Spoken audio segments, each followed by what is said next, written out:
Hey, my name's Joe. I'm going to give you some very helpful information on some very common health problems that a lot of us are having.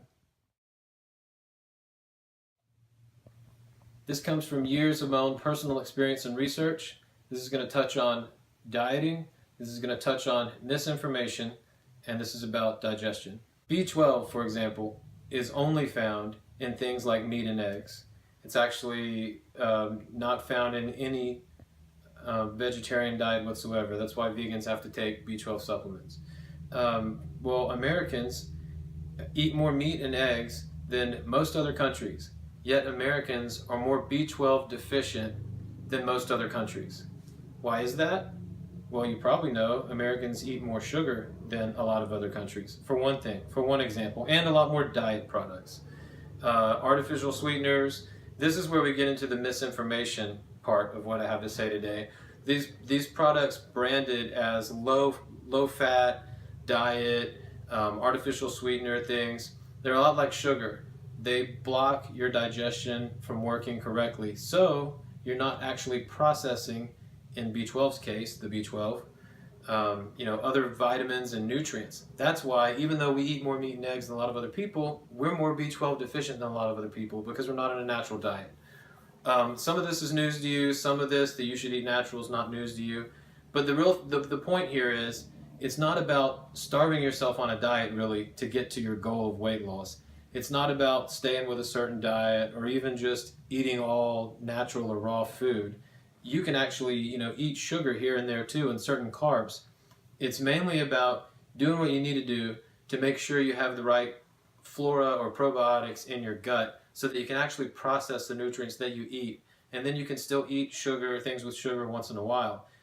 But for the sake of all, stay away from artificial sweeteners, artificial chemicals, things like Olestra and branding chemically engineered products. Because what you can do is stay away from artificial sweeteners and other chemically engineered products and chemically altered carbs and other things such as Olestra and, like we said, artificial sweeteners and things like that. America's went up about 20 times in its sugar input in foods, and the artificial sweeteners tend to follow that. Both of them, artificial sweeteners are terrible for you. The sugar is too much, but like we said before, you can do that in a reasonable amount if you're doing the right things for your gut.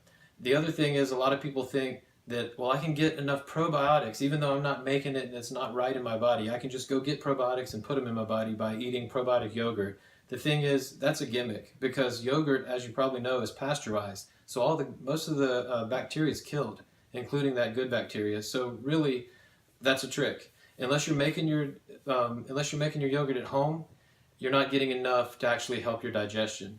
So what we found from our years of research and what we've developed is BioBar.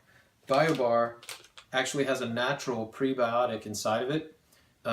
Its only sweetener is coconut nectar and the actual natural dates. Everything's natural. Let me just read the ingredients for you real quick. It's dates, hemp protein, which is the best protein you can get, arguably, chia powder, coconut nectar, cacao nibs or cocoa nibs, gives a little bit of taste, almonds, pecans, and wheatgrass. All natural. We'll go over wheatgrass in another video. It's great for you. The other thing we have is B12 bar. So if you're actually B12 deficient, you can work on this. It has the same ingredients I just read. You can have the same natural prebiotic to help grow your probiotics, and it has a B12 supplement in it. Both bars are great. Both bars give you a lot of energy. If you found this information helpful, please follow us at B12 Energy Bars, and please share this content. If you have any questions or comments, there's some information right below this video.